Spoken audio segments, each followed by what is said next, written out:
And this is some little known, the day I was researching the Great Cheddar War, led by Lord Cuthbert Fitzwiggle. Oh, no. He's back.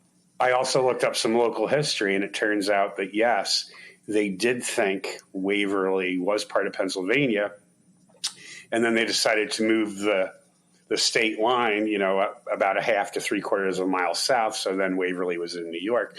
Okay. Unfortunately, the town had sent all their tax money by horse and buggy to Harrisburg, the state capital of Pennsylvania. Yeah. And then New York was like, hey, where's our tax money? So they came in and got everything. And the only thing that was left for that year in Waverly were rutabagas. So it was called the Year of the Sad Rutabaga because that's all they had to live on until the next harvest. The story's taking a lot of turns. And if you think about it, Tim, and then there was a law put on the books that rutabagas were banned in Waverly. And if you think about it, did you ever have a rutabaga in Waverly? I never had a rutabaga in Waverly. It's true. So I think there's some truth to that. Were they deemed evil? They were deemed evil. It was the Year of the Sad Rutabagas. Okay. It was the high school sports mascot for a little while, and then they changed it to the Wolverines. Yeah, they wanted the Waverly Sad Rutabagas, and they thought, nah, let's go for a little alliteration, and we'll call it the Wolverines. Okay, because rutabagas do not attack people. It's the SETI Bimco Show with your hosts Tim and John. This week, pet rocks. They're not just for stonings. Well, this is the SETI Bimco Show, where we talk about tragedy high school tragedies in real people and in the movies. We're skipping a guest 2 weeks in a row, and you may have a hint of why if you listened last week. But we had too much to talk about this week. We'll get to it. Yeah. It's John's story to tell. It is. So, Tim, I sent you the little link about the headline reads, Brits call out saddest children's play park where kids can play with a log and nothing else. I saw that. Is the headline. I was going to say. The dismal little area, which appears to be on the edge of a housing estate, is closed off with some metal fencing, and inside there's only a single log for little ones to play with. Who needs slides in a swing set when you've got a half-dead tree on the ground, And then people started commenting on it. They thought it was a dog park, but it's awfully small for a dog park. But it is pretty sad. We'll have to contact Derek of the Movie Mixtape podcast. See if he can look into this for us. And someday he'll probably say that in his park growing up they just had twigs and sticks. They didn't even have the dead. They didn't even have the dead log. It's probably the story he'll give us. There was only one member of the sub-aqua team. That was yes. That was just a sad, gloomy housing estate to grow up on. Well, you sent me that, so you know what you're getting in return? What's that? Top 7 reasons why the Brits give kids logs to play with. All right, here we go. Give it to me, Tim. Okay, logs. They're easy to find in the fog. That's number 1. Mm-hmm. Number 2, they used to give them logs and axes, but there were too many limbs lost. I had the number. Tree limbs or human limbs? I'm assuming you mean human limbs. Yes, I meant human. Oh, okay. Human limbs. That's human limbs. That's as opposed to tree limbs. An added confusion to the joke. There, it is an added confusion to the joke. There you go. The number 3 reason, because Brit kids need to learn to avoid logs. The number 4th reason is supposed to learn about the class system. The wealthy kids get 2 logs. You get 1 log.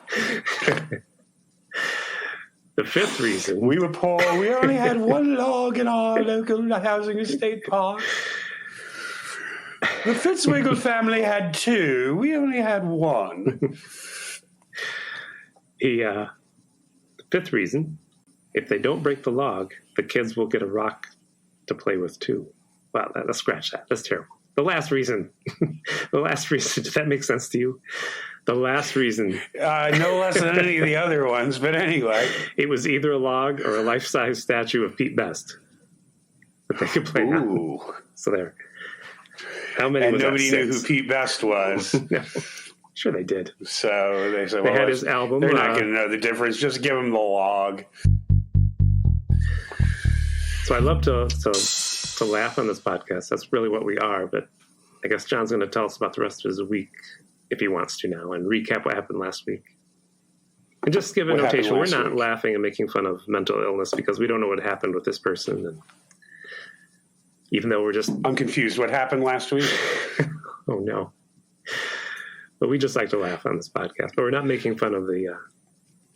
No, we're not making fun, but... But it was... You tell whatever you want. You want to recap if you didn't join us...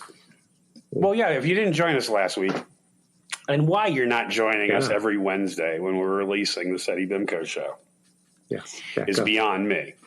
But yes, last week we were talking about... Before we recorded, for about 3.5 hours, 4 hours before I came on the air, the police were taking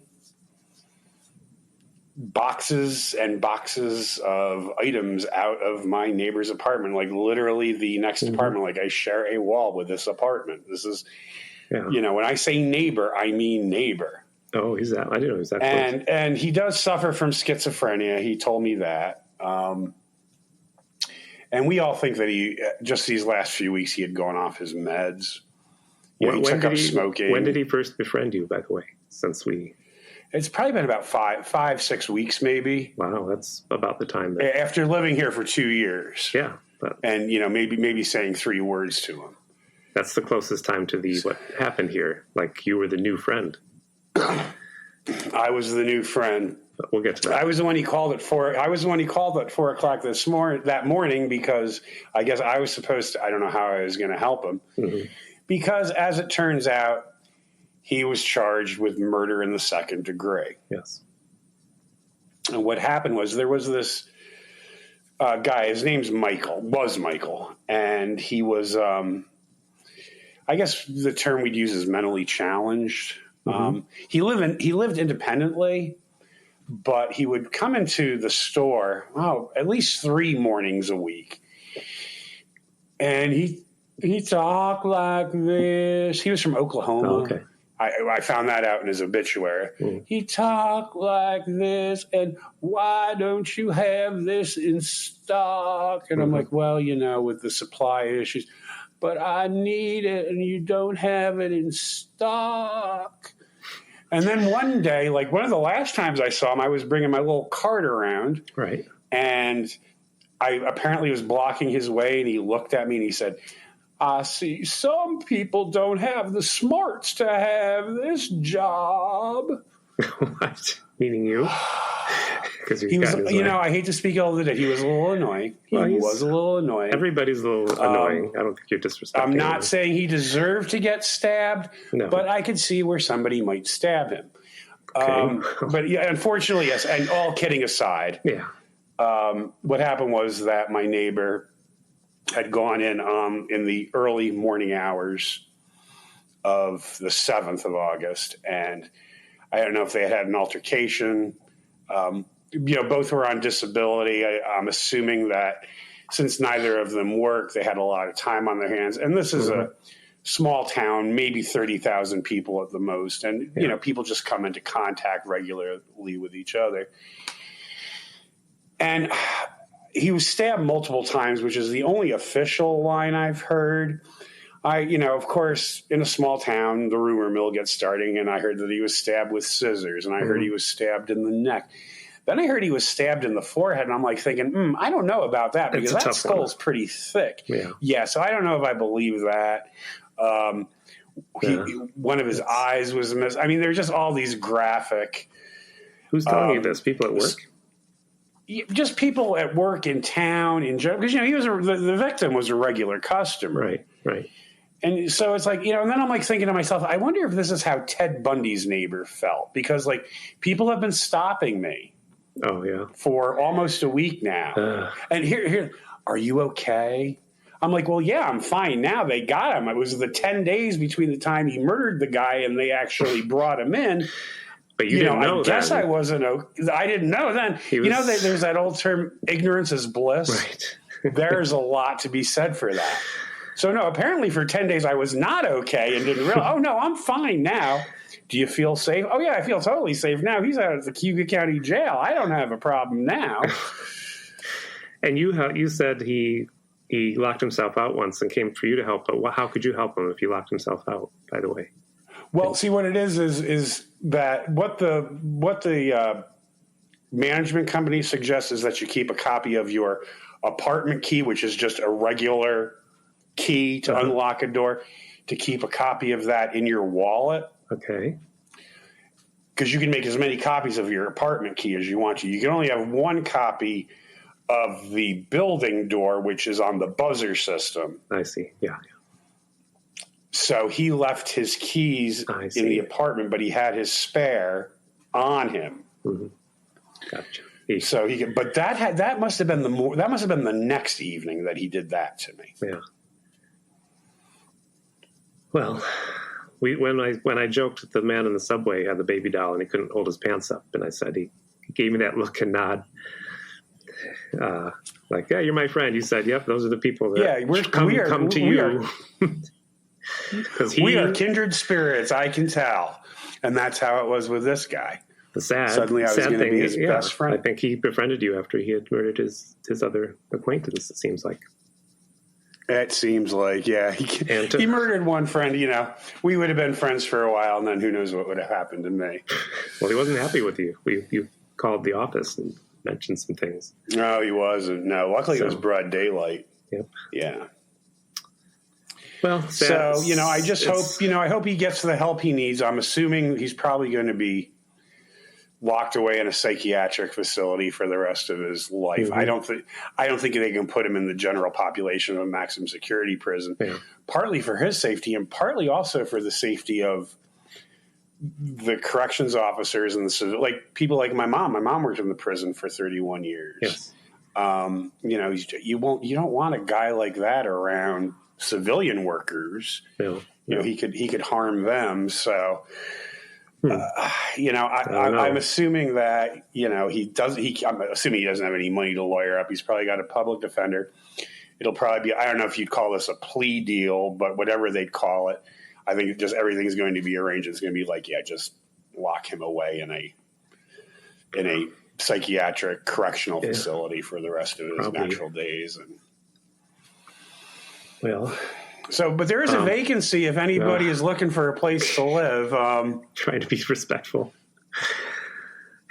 It's not like the murder happened in the apartment. They didn't film it's not like you? the murder happened in the apartment. Did they film you? Is your picture in the paper? Like, no, unknowing neighbor, no friend's murderer. Although, but it did make Channel 9 News, the local ABC affiliate in Syracuse.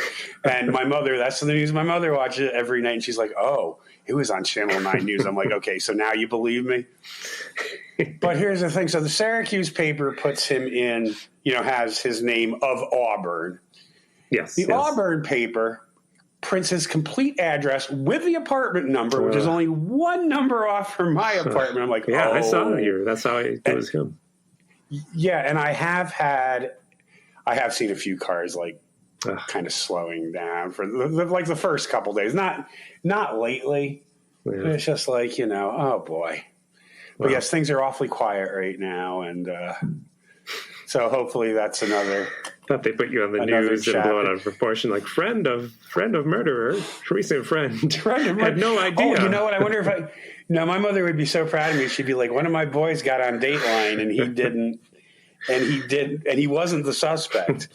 No, but I'm like I haven't told my mother about like the voicemail. I haven't told her that. Like, I don't want to worry her, Did you tell the police? I just said he was evidence. Well, I mean, I played it for him. They didn't confiscate my phone. Yeah. They didn't, I just wondered if you I think they had it. I think they had it figured out already. I mean, I've kept the voicemail. Yeah. It's been a week. Nobody's gotten up with me. I think he's admitted to it. Mm-hmm. Apparently they found some of the victim's items in his apartment when they cleared it out. So I think it's what they call an open and shut case. And as I said, he doesn't have the money for a high powered attorney. He's going to get a public defender probably. And I do feel bad for the victim. I was just joking about that stabbing part. I was just trying to put a little levity into it. But we're here to laugh. So, We are here to laugh. If you want to move on, if we can laugh. If we can laugh about Leslie Van Houten, we can laugh about this. Do you want to move on? Do you have nothing to add to this week? Yeah, we'll move on. Did I have stuff that happened to me this week? Did you have a neighbor murder anyone? That would be coincidental. That would be coincidental. That'd be weird. Actually, your neighbor, when the bathtub was overflowing last week, right. Actually what happened was he was drowning Jacqueline, his wife. That's why he was like real quick about it. He's like, "Yep, it's us." Was he like really, really quick? Like you said, it was only like a second reaction time. Yeah. He was so I think what's wet. happened was I think that water was overflowing out of the bathtub as he was putting her head under the water. I'll bet you that's what happened to him. Yeah, he was all wet and had those rubber boots on. Maybe the same night that this guy was stabbing the other guy to death, Jacqueline was meeting a watery grave. Wouldn't that be coincidental? That would be weird. We could both be on Dateline. Maybe we could be like on consecutive episodes or something. That would be a great way to promote SETI BIMCO. It would be. Can I mention my podcast? If you get on the news, John, mention us. Mention it, please. Can I mention the podcast? Because if I can't mention the podcast, I'm not doing it.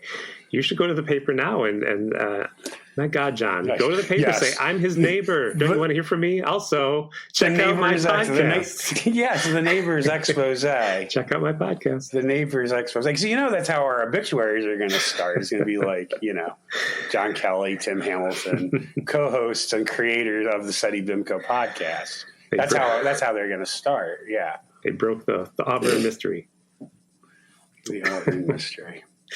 But I am kind of exhausted. So today is like the first day. Tomorrow will be the first day that I don't have to go into the full-time job. And this will be like the first day that I don't have to. I do have an appointment at 8:00 in the morning. But, then tomorrow will be the first day where I can just kind of like decompress and just say. But really, I'm okay. It kind of wigged me out. Yeah, I think mostly just knowing that I didn't know about those 10 days. Right. That was kind of. I mean, it was bizarre. And that just added another bizarre layer on it. But yeah, we can move on. All right. I will. I can only say that this week they had city streets in New York where they block off Park Avenue to motorized traffic and everybody can ride their bikes or run. So we do that all the way up to 103rd Street or so, I think it went to. And then we wow. Turn around. I'm not familiar with that. We went and ate the restaurant. Remember the restaurant that had the rats in the rafters? Yes, you went back? Went back, sat inside at the bar. The bartender was there from 3 years ago. A lot of people quit their jobs or lost their jobs through the pandemic, but the same bartender was there who remembered us and so made us a drink and we ate at the bar. And this time when I looked across to the other side of the bar, what did I see running around? Don't worry, there's no rats inside. There's just a large cockroach. So, they're such a good restaurant. We're going to go back again. Rats, cockroaches. We're going back again. It's really good Italian food. They're going to get another Michelin star now. Yes, they need one. Rats and cockroaches. That's at least 3 Michelin stars in Paris. I'm telling you. Wow, you want to go spend some time in France if you're insulting them. I've got my bucket list. I have 5 items on my bucket list. When you apply, one of them is when you apply to visit or live there, they're going to ask for your podcast. And they're going to listen to each episode meticulously. I'll be like, Le SETI BIMCO. I'll have to do a French translation and everything. It's going to be. Yeah. It's going to be That's not a real something. word in French, I don't think, SETI. It is now. My old studio mate he married Eddie Izzard in his Dress to Kill routine, which I think is one of the funniest stand-up routines of all time. Eddie Izzard Dress to Kill. If you've never seen it, I don't know if I've seen that one. I've seen some of his shows. Funny. He won an Emmy for it. I think it's his funniest. Maybe I saw that one, but I forget. He actually beat out Cher for an Emmy, like some Cher special. Cher was supposed to win, and Eddie Izzard won it. And he talks about how about the movie Speed in France, and how if they had translated it correctly, Speed should have been La Vitesse in French, but instead they called it Speed. So they could. So it could be Le City Bimco. It can be. It could be. It can happen. My studio's mate, who married a French woman and had a daughter, his daughter knew French and English, and I don't know, she's like 8, 9, or 10. And I was like, oh, so what does Pepe Le Pew mean? She just looked at me with this blank stares. She's like, nothing.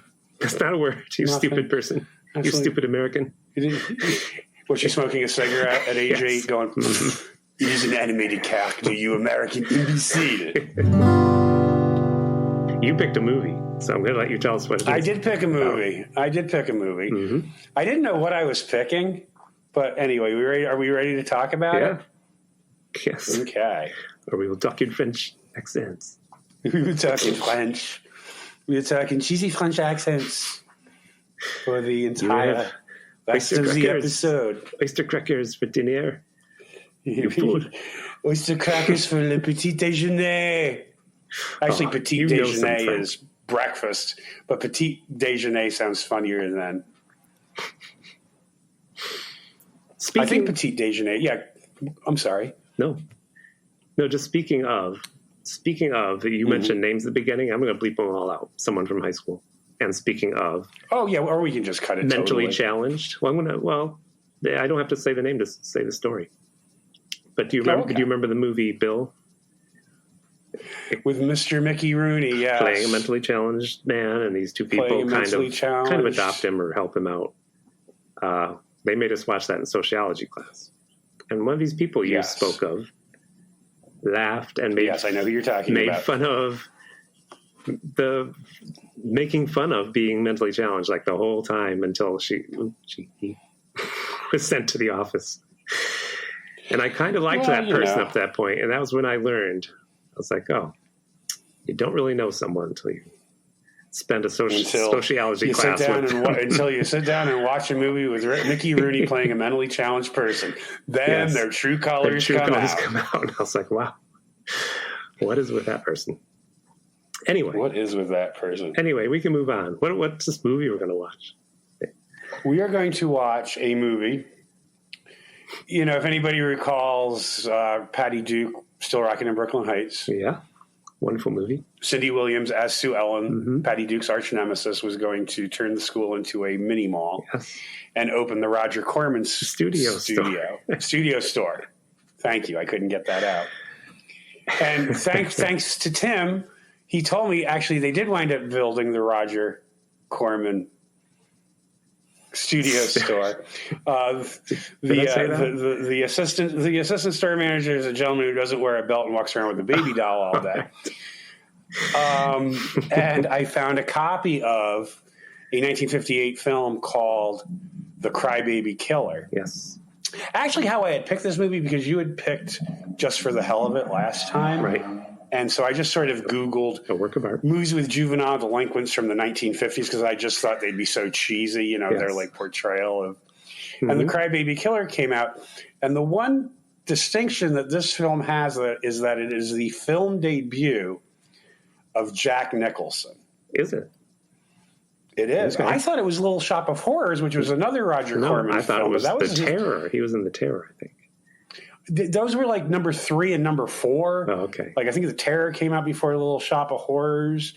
And actually, I got to see Little Shop of Horrors, the original. This was the original non-musical version. Oh, yeah. And they talk about it starring Jack Nicholson. He's actually in a very, very small part in Little Shop of Horrors. He's either the dentist or the guy who likes pain. I forget. He's in that short story. One or the other, yes. I want to say the guy who likes pain. Yeah. But anyway, so Jack's like about 21 when he made this movie. Whoa. And it's called The Crybaby Killer, and it's got a really cheesy theme. All I did was listen to the cheesy theme in the beginning, and I don't think we can play it because Roger Corman is alive today at age 96, knows all and sees all. I'll try to stick it in here in 2 seconds. I don't know.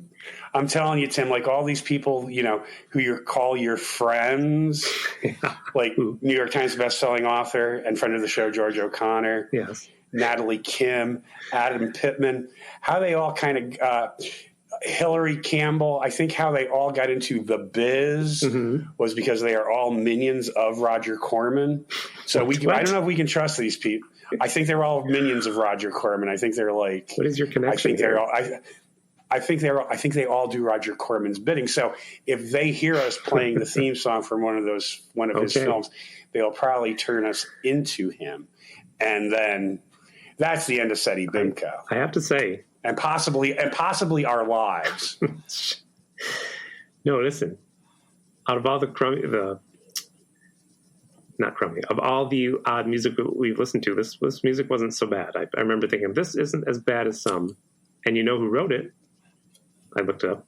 Gerald Fried, who did the music for Mission Impossible and Gilligan's Island and Star Trek, it says. Yes. Yeah. So that must have been an early job for him. He must have been in high school. Because it wasn't great. But it wasn't as bad.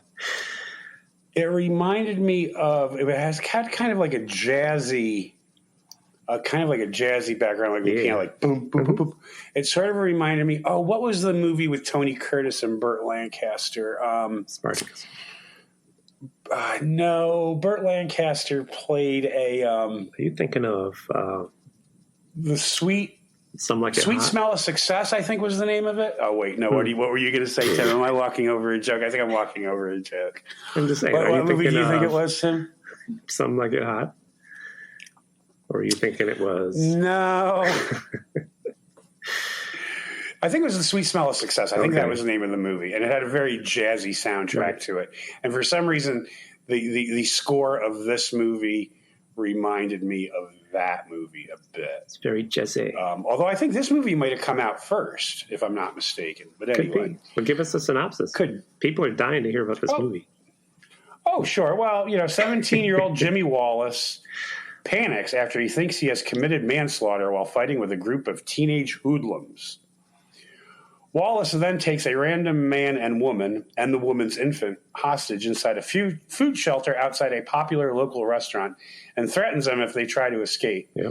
This leads to a standoff with a police force led by the sympathetic detective Lieutenant Porter, who tries to avoid bloodshed. Meanwhile, an eager crowd of onlookers and a news reporter gather outside to see what will happen next. And a hot dog salesman. And the hot dogs. Oh, now you're ruining the end, Tim. Okay. Oh man, that was a really pivotal point in the plot. Well, let's get to this movie. When I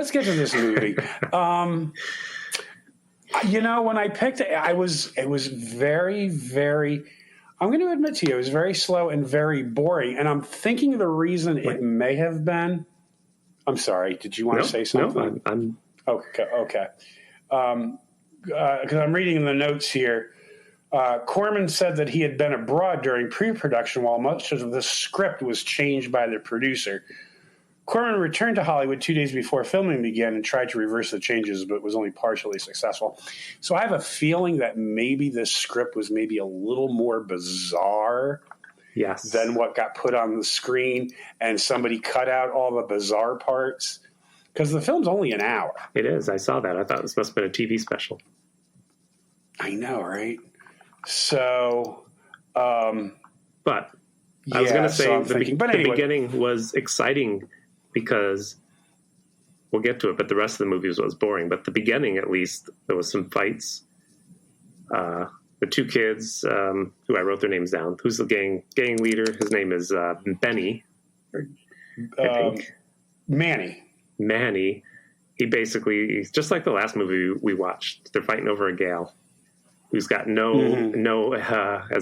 do you say it? She's got no, what's the word?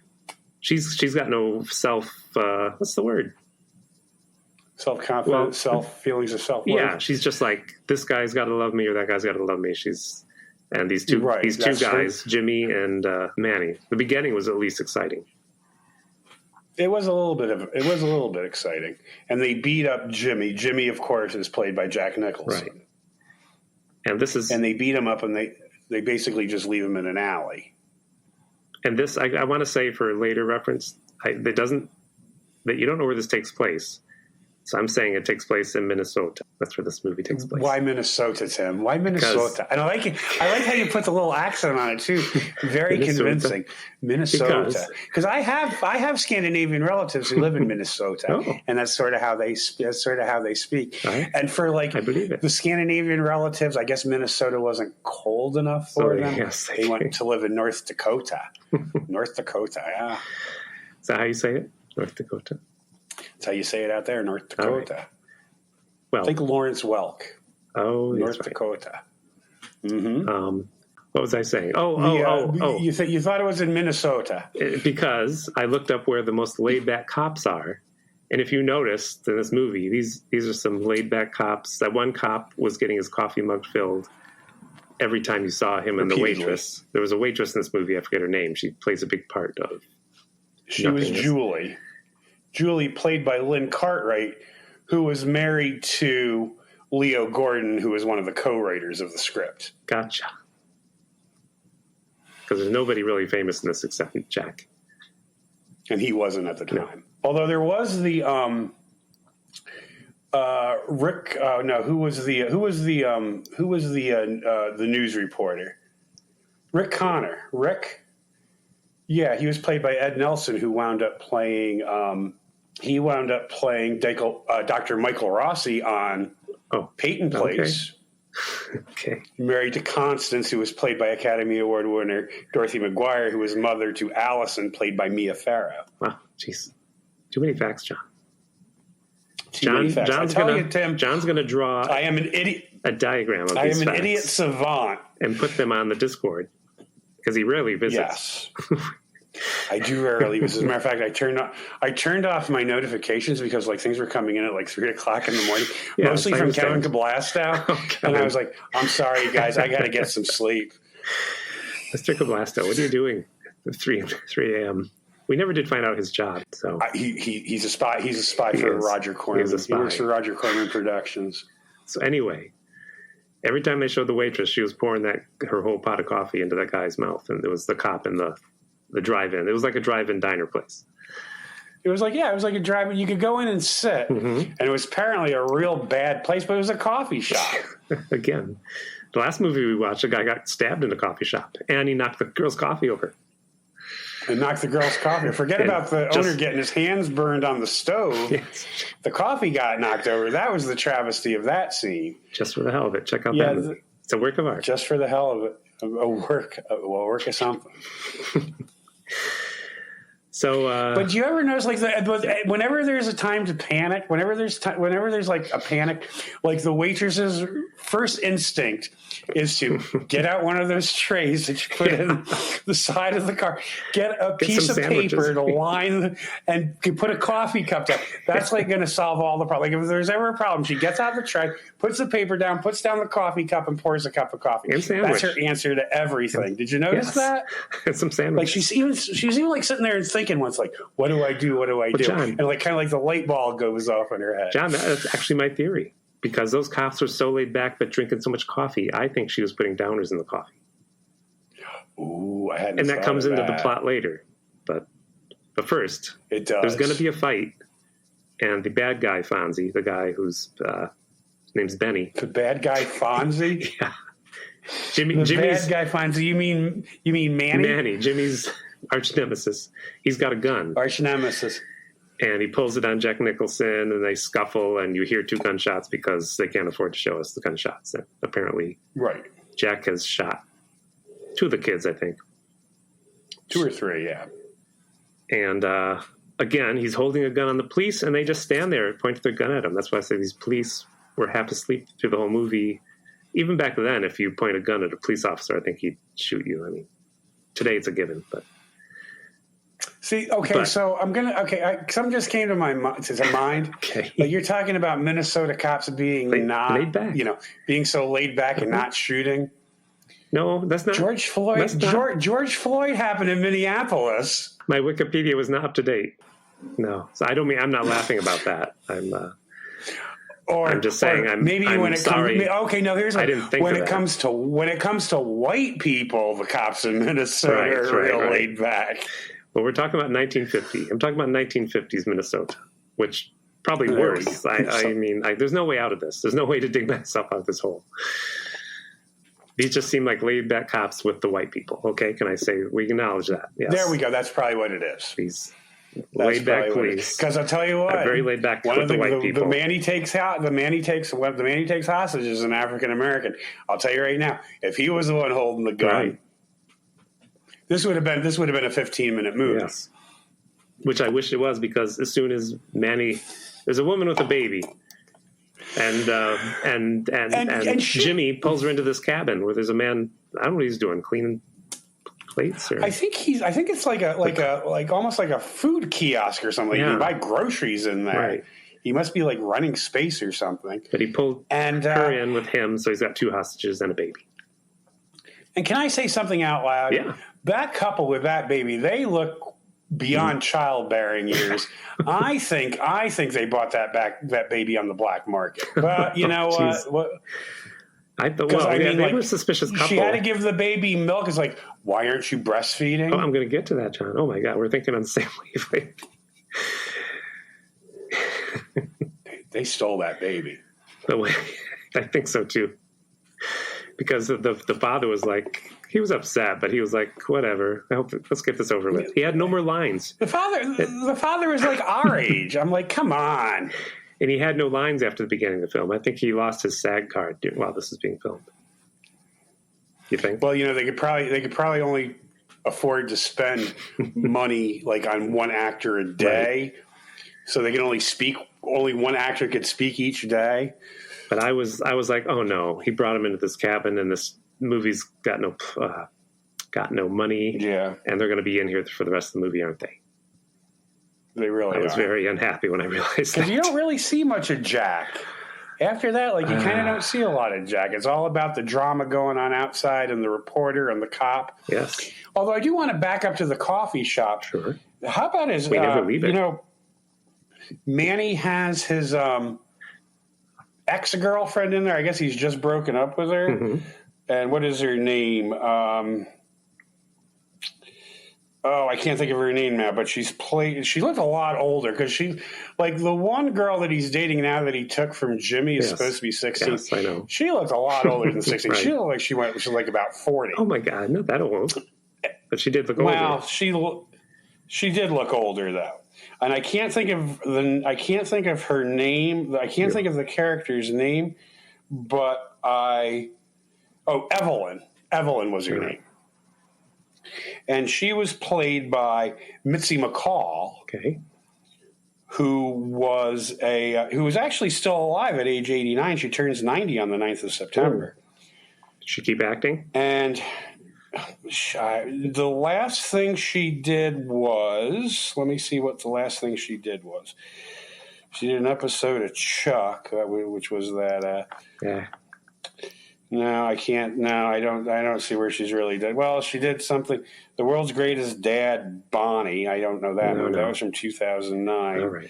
Anyway, she was with her husband, Charlie Brill. They had a comedy duo, and they called themselves McCall and Brill. Okay. And they appeared on the Ed Sullivan Show. Mm-hmm. On the 9th of February, 1964. This is true? This is true. Is this the act where one had a balloon? And February 9th, 1964. So tens of millions of people tuned in to watch, tens of millions of teenagers tuned in to watch McCall and Brill. And then there was this other little act called The Beatles that was on that night. Really? And, you know, Paul McCartney often says, had it not been for Mitzi McCall, the Beatles never would have made it. So luckily, everybly was tuned in that night to watch McCall and Brill. You've woven this story Mitzi too and tight. Charlie, I can't edit it out. And happened. And luckily for the Beatles, they just happened to be on the show. Somehow brought us around to the Beatles. Come on, John. No one wants to hear about the Beatles. Everybody wants to hear about the Beatles. You can never hear too much about the Beatles. Still watching that documentary. It's amazing. You think they really are going to break up? I've lost a lot of sleep over that. If the Beatles are going to break up, I don't know what I'm going to do. The fun stuff is just they're talking about shows they did when they started in Hamburg, and they had they had the replacement drummer. Ringo was sick, and they were saying he was just amazed at all the girls that were there, and he wasn't paying attention to the drumming. He was just watching all the girls that were showing up to see the Beatles. And anyway, you have to hear Paul McCartney tell the story. Damn it, Beatles brought this to a halt, a screeching halt. Let's get back into the action.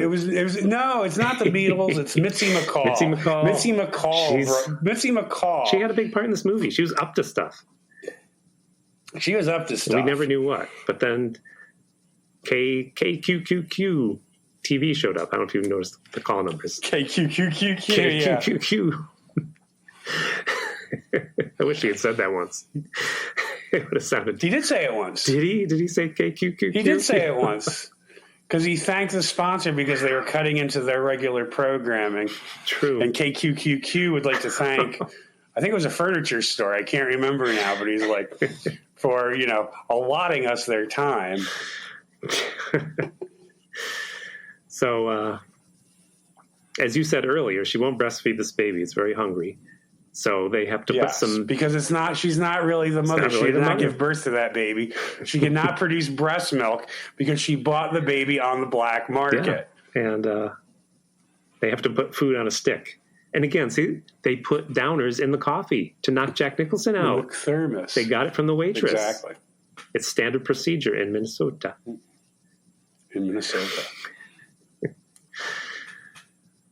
Oh, so they have this, and they try to get it to the window, but the woman tries to escape, scares everybody, and they drop the bottle of milk. Yeah. And they act like, there's no more milk in Minnesota. That's it. We're out of ideas. That's what they acted like. We're out of like, we only have one cow in Minnesota, and we can't milk it until the morning. What do we do now? We're at a coffee shop. Where are we going to get more coffee? Right.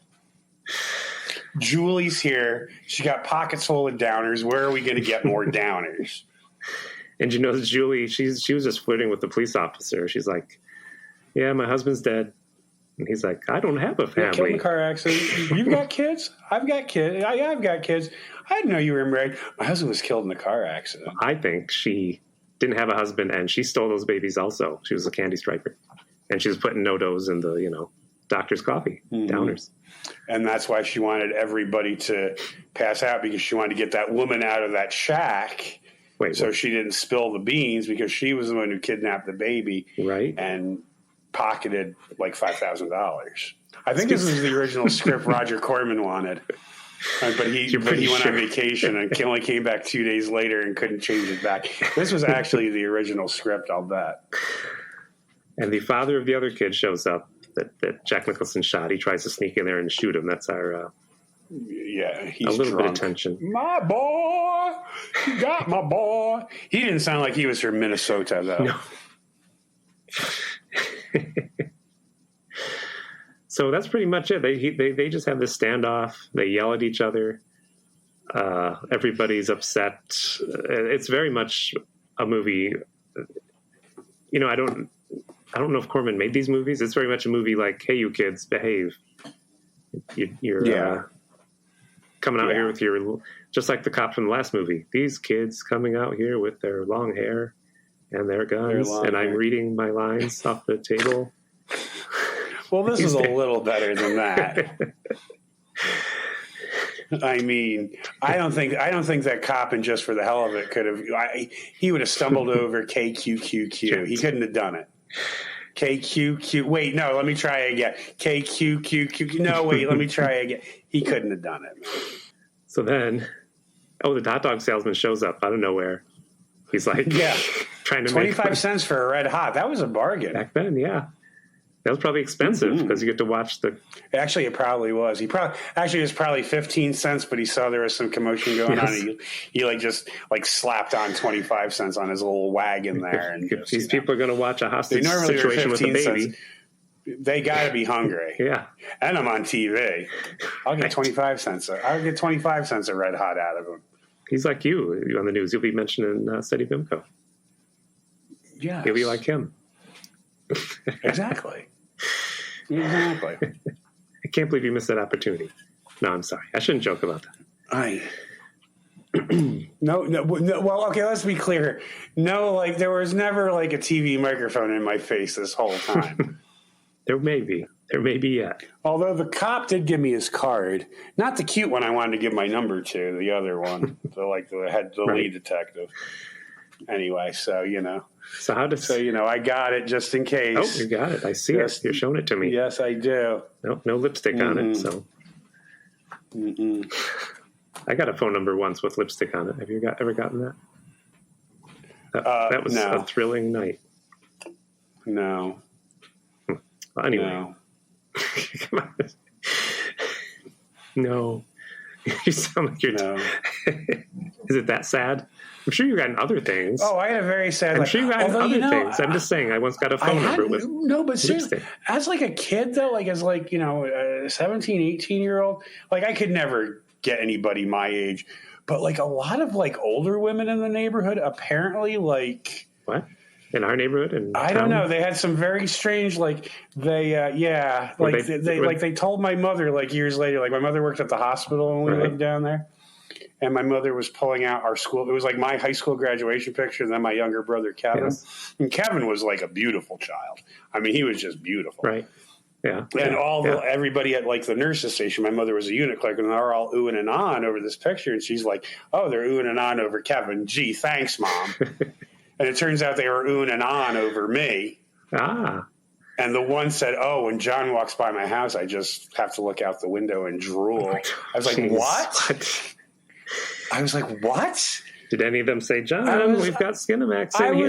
I was like 6'2", 165 pounds. How could you be drooling over me? She must have had a very unsatisfying sex life with her husband. I'm just going to say that because nobody drooled over me. Trust me. Sorry. And why would you tell my mother that? Yeah, why would you? Why would you tell your mother? Why would you tell someone's mother? I don't know. Why would you tell someone's mother that you are having sexual fantasies about her 18-year-old son? Normal people don't do that, Tim. But I'm getting off track from the crybaby killer. Although that could have been a plot twist in the. That could have been a plot twist. None of those ladies story. like tempted you with Skinamax, huh? So no, not like your girlfriend's mother, Tim. Oh, let's get back to this movie. Let's get back to this movie because we're almost to the end of it, aren't we? Almost. So, does anything happen while they're negotiating here anymore? A lot of crying. A lot of crying. The mother gets on the microphone, son. Nothing works. And then finally at the end, the girl that he lost. Well, first the police officer counts. He says, "You got 600 seconds to live," because it was. And I looked that all up. Yeah. I looked up the math. I was like, he was right. I don't know why I did that. Of course he was right. This is Roger Corman. Roger Corman knows his math. Yes, the police lieutenant was like, "Look what you're doing to your mother. Look at these hot dogs she has to eat. 25 cents each. 25 cents a piece. We're going to lose the house." So there's a lot of that. Yeah, so basically Julie, the ex-girlfriend, gets on the megaphone and says it was all my fault. I'm so sorry. Please forgive me. Right. And then he breaks down and he comes out and that was kind of it, wasn't it? Then the police beat the crap out. Did you notice that? I think off camera, that's what was happening. Is that what was happening? Okay, I must have. Even though that must have been you must have had like a behind the scenes DVD copy, like the director's cut or the outtakes. No, I didn't get that. The making of the Crybaby Killer. No, I didn't. I didn't have that one. Are we done with the movie, or do you want quiz time? We done? I think we're done with the movie, aren't you? It's quiz time. I'll call it the BIMCO SETI Q&A. Brain twist. Answering quizzes. Theme song. Do you like quizzes, John? I do love quizzes. Brainstorm. I'll call it SETI Q&A. Brain twist. The BIMCO. I love quizzes. Answering You have to. Kind of gets stuck in your head, doesn't it? Jean told me it disturbs her. And I said, John wasn't happy the first time he heard it either. That was the point. This is the point. Now I love it. Now I can't wait for it. But come to think of it, I hadn't noticed that because we just kind of been sneaking the quizzing because we've been filling up so much time with talking. Yes. Tonight we're almost on time. Kind of on schedule. There's stuff I'm cutting out. Yeah. All that stuff you talked about, shit talk in France. I got to take that out so you can get over there. All the crappy things you said about Spain. How much you secretly vote for Trump. I got to take all that out. Take all that out, Yes. man. Make America great again. Make America great again. I think our show would be very popular if I'd be the conservative, you be the liberal. We'll just argue the whole time about whether this movie was good for America or Good for America. bad. Or was it the downfall? This is where America went wrong. When Ike and Mamie were in the Ike and Mamie were in the White House, then they started releasing movies like this, and this is where it all went to hell in a handbasket. That's where the lizard people started. They were discovered. So who do you think would fart in an elevator, Tim? Oh, well, it's too easy again with the teenagers, because we could just say, yeah, all those teenage delinquents, of course, would. Mm-hmm. But I wanted, because this takes place in Minnesota, I wanted to explain that in Florida, last week I told you Florida didn't invent the elevator until the 1980s, but this movie takes place in Minnesota, right. And a lot of the cops, they use the bathroom at the top of the Minnesota Sky Needle. And I'm not familiar with the Minnesota Sky Needle. Is that still standing, Tim, or is this something they took it down because of this? Is this something that collapsed in 1962? Yes, they had to take it down because cops are so laid back, because it's standard practice at every restaurant to put downers in the coffees and in the police coffee. And the police drink so much coffee, they've got a lot of bathroom emergencies. They get into the elevator on the top of the Minnesota Sky Needle. To use the bathroom, and they fart all the way up there. So there is no secret farting in elevators in Minnesota. Okay. Am I insulting people? Little known Minnesota state history. Did you take a course on that in college? Yes, I did. I'll bet you took a course. I took Minnesota history in college. Everybody knows that. The Minneapolis Space Needle that collapsed in 1962. Did you have a theory? Yeah, it could be anyone. It really could be anyone, couldn't it? Don't give up, John. I'll go with the cops. Sure. Hey, that's better than any. Really, how can I top that answer? No, that's a great answer. How can I top that? Well, it's not a competition. It's not liberal against conservative. I think it kind of is. How am I going to top a collapsing Sky Needle in Minneapolis? I just can't. No, I'll go with that. Yeah. So who would end up having a podcast from this movie? It's going to be one of the women, right? Well, yeah, it could be your story. This quiz time has no right answers. There's no prize. Yeah, I'm going to go with... Except for spending your hour with me. That's your only prize. Julie the waitress she realizes the error in her ways, feeding people downers and running a black market baby racket. True. And she realizes the error of her ways, and she repents. And she comes up with a podcast and talks about how she redeemed her evil ways. I'm going to guess there's going to be some Bible verses, a lot of praying, and sending her money. Did you say a lot of praying? I thought you said a lot of pranks. A lot of praying, a lot of Bible verses, and a lot of sending her money.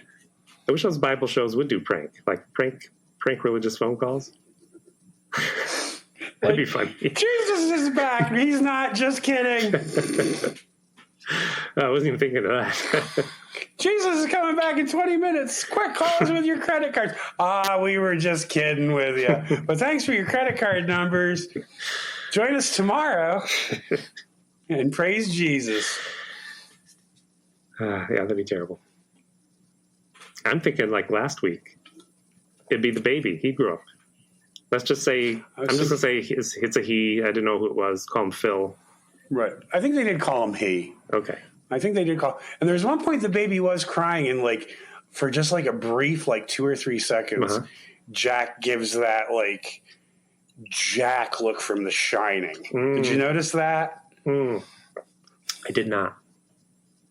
I didn't see that. It's when he had to stop and think, and he's like, he told him to shut up because he had to think, and he's just sitting there thinking. Yes. And then the baby starts crying, and he gives the real evil grimace that he gave in The Shining. It's like, right.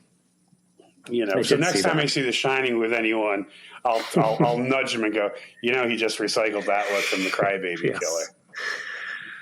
Yeah, lazy work.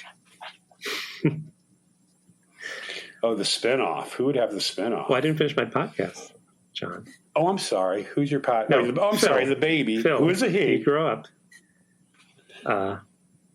We have a whole podcast about being held hostage in a back room, and his mom never changed his diaper, and it's a memory that sticks with him. She didn't feed him. She didn't change his diaper. So his podcast would be called Clean Up This Mess, inspired by that dirty diaper. It's a show where people come on, and they talk about the worst messes they had to clean up. Like Paul Fusco's dermatologist came on. Now, do you know who Paul Fusco is? Oh. Yes, I do. Okay. His dermatologist, Dr. Bacon, he came on and explained that the elf puppet, which Paul Fusco worked, was made with a material that caused Paul a terrible skin rash. But the show was a success, and he was contracted to work with that puppet for all 4 seasons. And the skin of his arm was basically one big scab, pus oozing, and this doctor had that big mess of Paul's arm because of the material that Elf was made of. I think that we're going to have to put a disclaimer before this segment that do not to be eating before the SETI BIMCO quiz this time around. It wasn't that bad. And you knew who that was? Why did you know? Did you watch Elf? I'm an idiot. So no, you know what? No, I don't think I ever watched Elf. Either. I'm telling you, I'm an idiot savant. I don't know why I know these things, Tim. But I just hear things I went once. down an elf wormhole. I want to read about the making of the show because it was a nightmare for everybody. Because, the puppet was the main character. He got the funny lines. And it took 20 hours to film an episode because of moving the puppet around. Right. And it was like a nightmare. The main guy was named Wexter. He just, when they shot the last scene, he walked out the door and left. He didn't say goodbye. He didn't stick around for a party. Anyway. Yeah, he signed a syndication deal. That's all he cared about. And he's like... I guess it was a nightmare. Yeah, that must have been... Oh, I'm sure it was. Oh, but John, we're going long. But listen, he had another guest, Phil, on his Clean Up This Mess podcast. It was the woman that was called in to clean up Vivian Vance's messes. So one time, Vivian borrowed her husband's Rolls Royce and went out on the town. She came home the next day, and she had no idea where her Rolls Royce was. And she called in her woman. Her name is, we'll call her Tammy. She cleans up Vivian's messes. She called her in, said, you got to find my husband's Rolls Royce. I don't know where it is. And she found it. She brought it home, and she looked the car over. The only thing she found was in the trunk, there was a dead pigeon wearing a little top hat and a little monocle. And that's all. That's all she found in the car. So she's like, what did Vivian do? Where has she been? I got to keep checking the car before her husband finds out something happened. And, she became pathological about it, checking the car every day because that's all she ever found was that little pigeon dressed up in a top hat and a monocle. She lost her job. She couldn't work or sleep anymore because that freaked her out. She didn't know what Vivian Vance had done that night. Viv fed the pigeon Coke. Come on. Okay. Well, where were you to help Tammy? Tammy, come on the show. Everybody knows. Everybody knew. I want to see if Desi lived. If Tammy is still alive. Keep Viv away from the Coke. Vivian's fixer. Yeah, she's like 100. She's like 108 and doesn't remember her name. She'll be a great guest, Tim. Let's get her on. All right. Then, which character would have a spin-off show or characters? The parents of Jimmy. He goes off to prison. They adopt another child. A fresh start. They're going to have, they're not going to make the same mistakes they made with Jimmy. Right. They make the same mistakes they have with Jimmy. The series finale is they're standing outside a coffee shop while adopted kid is holding a black man, a woman, and her stolen baby hostage. It's called Cry Baby Cry 2. It's like the crybaby killer still crying in Minneapolis. Still crying? No, in Minnesota. Still crying in Minnesota. That's a good one. And thank you. And yeah, tragic ending. Tragic ending. We need less tragic endings. And B. Arthur defeats everyone, blah, blah, blah. Are you trying to cut off my story? I have a story. No, you have a story? You have another story? Well, the two characters that have a spin-off. Wasn't Paul Fusco enough? The waitress would have a spin-off, a drama. She had a lot to Yes. say, and she was thinking about a lot of stuff in this movie. She said her husband died in a car crash, but I think she never had a husband. She was a person who stole some kids from the hospital. Mm-hmm. She was a candy striper. And in her spin-off, it's the early 60s. There's the British invasion, and she constantly writes articles about how the Kinks are better than the Beatles. And her kids, her kids like the Monkees, and she's very like sullen about this. Right. And the name of the show is Coffee and Downers. Could be. I don't have a name yet. But she had would be a good name. Her catchphrase was telling the kids it was going to be oyster crackers for dinner because they liked the Monkees. There's a lot of drama around acquiring and sneaking downers into the coffee she gave to the cops, and that's what the drama was about. There you go. Okay. Dedicate yourself to the character. I'm learning from Natalie Kim. If you could find a downer that was the shape of an oyster cracker, you just mix them all up and like put them in a chowder or something. We could. But then the show would be Chowder and Downers, and nobody would tune into that. No, Coffee and Downers. That's a better title. People tuned into BJ and the Bear, and even as a kid, I'm like, what? Oh, I had a friend in Number one Catholic school. He loved it. He was into BJ and the Bear. I couldn't get into it. And then there was like a spinoff series, Sheriff Lobo, and he was into that. And I was like, dude, I can't get into BJ and the Bear. How the hell am I going to get into the spinoff show of a show I'm not into? Dude, I can't be friends with you. It makes no sense. Like, why do you think I would like this show, which is spun off from a show I also do not like? That nobody likes. I remember being a kid at my friend's house, and his like mother or aunt, she was like, "Quiet, BJ and the Bear's on. Gonna watch this show." And we couldn't hold it together. We kept making fun of the show until she kicked us out of the house. She probably had the hots for Greg Evigan. And it was winter. It was cold out. That's what it was like when I was a kid. She kicked us out of the house. It was like 0 degrees. Oh, they didn't care. No one knew where we were. They didn't care. They'd throw us out. They're like, can you still see the thermometer? Or can you still see the mercury in the thermometer? You'll be fine. Go play with that pedophile in the corner. Get out of my hair. Yeah. He's just a nuisance. Because, of course, we've already established pedophiles were just nuisances. That's the funniest thing you said in that show. Hillary. Pedophiles, they're just a nuisance when we were kids.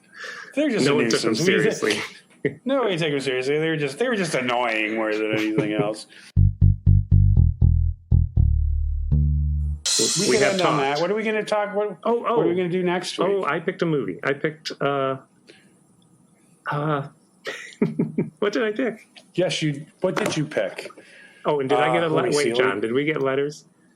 Did we get a letter? Things are flying out of control. Oh my God! There's no letter. Thank goodness nobody has a gun. But I sent you the movie, which was because we're not in Minnesota. We're not in Minnesota anymore. You did send it to me, and it is a... The Girls of 74? The Class of 74. That's what it was. And you know what, John? There are 2 movies called The Class... No, this is a TV show. But there's a movie called The Class of 74 that I accidentally got to. You know what it was? Mm-hmm. Porn? Another soft porn. Yes, that's exactly what it was. I'm not making that mistake again. No, I sent you the right link. Not making that. This is a teenage pilot for like a teenage soap opera with teachers. Oh, okay. And they're talking about censorship. It's like when I reconnected with you a few years back, and I was Googling you, and I accidentally hit the Tim Hamilton, who is the Eastern European gay porn star. I was like, ooh, you don't make that mistake twice. No. Wrong Tim Hamilton. Let me back out of here. So, yes. And also next week, you can talk about Corey and Clint, the Brooks brothers, because tomorrow they go down to see the Rings of Power premiere. Right. I gave Corey a suit jacket I thought he'd look good in. Okay. And, I lent him a suit. I hope he knows I just lent it to him. But anyway, they think it's at Radio City Music Hall. I was like, well, maybe you better check. Just double check that. And I did highly recommend, because they're like, well, we're going to try to drive in the city. I'm like, no. So what they're going to do is they're going to drive to Poughkeepsie do that. and get the Metro North into Grand Central. I said, trust me. And if your tire's flat and there's a man standing there saying, "Hey, your tire's flat. I'll help you. Want me to help you? Yeah. I'll help you." Yeah, he's Roll probably your the one window who down. flattened it. I'll help you. That's what happened to me. Yeah. Like, no. Oh, I believe it. Because You he's go probably away. the guy who I flattened know. it. Well, he wouldn't go away. He's like, "Just roll your window down. I'll help you." Yeah. Yeah. What's wrong? Why are you Even pretending? more aggressive than the squeegee guys. Why are you pretending to call on a phone? Cell phones haven't been invented yet. What are you doing? This was What are you back. doing? This was like 90. They had been invented, but I didn't own a cell phone. Anyway, we'll try to get out of here. You can email us. Yes. To email us if you have a story to share, or you just want to talk to us, or Dirk Feelgood wants to call back. I've been calling his show because I had a great Lord of the Rings story to tell him, but I'm not going to tell it here. Email us. SETI_BIMCO with an E at Gmail. We're SETI_BIMCO on Instagram. And we are at SETIBIM on Twitter. Did I do that all right this time? Because you're always correcting me. You did great this time. Good. And I did good. Yeah, because maybe Dirk will tell us about the log. About the log in his childhood park. We want to know about the logs. We want to know about your log. Well, he's a doctor. They've got sounds- 3 logs in his community playground where he lives. Oh, that's right. That's right. The Pete Best Memorial Park. Probably. In Liverpool. The Pete Best Memorial Park has 3 logs in it. That is true. Hooray. So we'll see you next week. All right, Tim, you have a great week. Talk to you next week. Yeah. Bye.